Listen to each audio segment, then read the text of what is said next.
एकमात्र नाम का सहारा ले लो, निरंतर नाम जप करो। जो जितना अधिक नाम जप करेगा उसे उतनी अधिक भागवतिक शक्ति प्राप्त होगी। ध्यान दीजिए, जो जितना अधिक नाम जप करेगा उसे उतनी ही अधिक भागवतिक शक्ति प्राप्त होगी।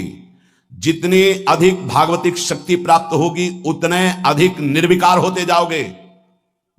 जिस व्यक्ति को गुरुदेव ने जो मंत्र जो नाम दिया है, उस एक मंत्र एक नाम को बहुत काल तक जप का अभ्यास बनाओ।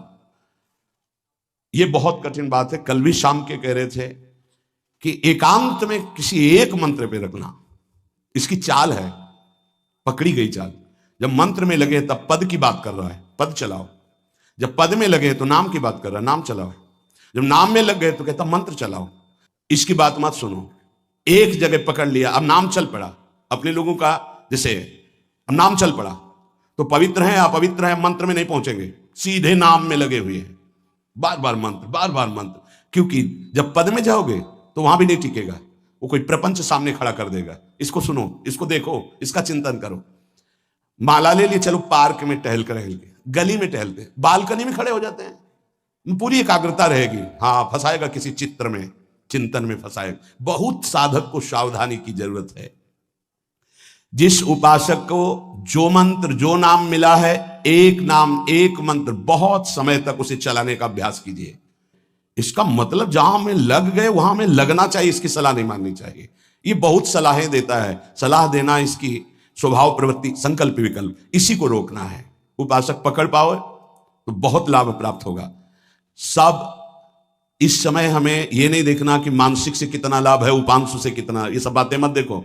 अरे वाचिक से 10 गुना उपांशु, उपांशु से 100 गुना मानसिक, ये गुना उना हमें नहीं चाहिए।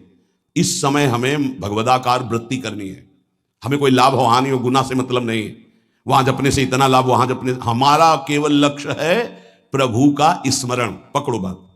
अब वो अगर मानसिक नहीं हो रहा तो उपांशु आते हैं, उपांशु नहीं हो रहा तो हम वाचिक आते हैं, वाचिक नहीं हो तो हम कीर्तन करते हैं। छोड़ेंगे नहीं, तुम्हें बख्शेंगे नहीं। अनन्य चेता सततम, हमें सतत अनन्य चित्त को अपने आराध्य देव में जोड़ना है, जब तक वो अपनी वृत्ति को सुधारेगा नहीं। जो तत्व ज्ञान प्राप्त करना चाहता है या प्रेम प्राप्त करना चाहता है, उसको चाहिए कि सदगुरु की अधीनता स्वीकार कर ले, क्योंकि बिना सदगुरु की अधीनता के उसे परिपक्व अवस्था प्राप्त नहीं होगी। जो सदगुरु बतावें, नियम दे, उनका अक्षरशः पालन करे। जब सदगुरु की कृपा से अधिक जप होने लगता है तो शरीर के परमाणु नामाकार मंत्राकार हो जाते हैं। जैसे आपको सत्संग में याद हो बताया कि पूज्य बाबा श्रीधर जी के जब चरण चापने 8 बजे रात्रि के जाते थे तो चरण स्पर्श करते ही ऐसा लगता मशीन फिट हो गई हृदय में, मंत्र ऐसे चलने लगता। तो अधिक समय बाबा की समीपता में बिताने की कोशिश करते, पर वो जब एकदम भाव में डूब जाते तो अपने लोग छोड़ के चल देते थे, विक्षेप ना पहुंचे उनको। बड़ी उत्तम अवस्था पूज्य बाबा की, बड़ी उत्तम अवस्था। अधिक जप करने से शरीर के परमाणु मंत्राकार नामाकार हो जाते हैं। बड़ा प्रभाव है महापुरुषों के स्पर्श का। जीवन भर के लिए बात समझ में आ गई कि महापुरुषों का शरीर पांच भौतिक नहीं होता, वो दिखाई देता है भजन और लीला चिंतन के प्रभाव से दिव्य लीला में हो जाता है। अधिक जप करने से शरीर के परमाणु मंत्राकार हो जाते हैं, नामाकार हो जाते हैं। सच्ची हम जीते ही उनकी चरण रज से, उच्छिष्टामृत से, उनकी करुणा कृपा से ही हमारा जीवन है, चाहे परमार्थ में चाहे स्वार्थ में, गुरुदेव की कृपा से ही।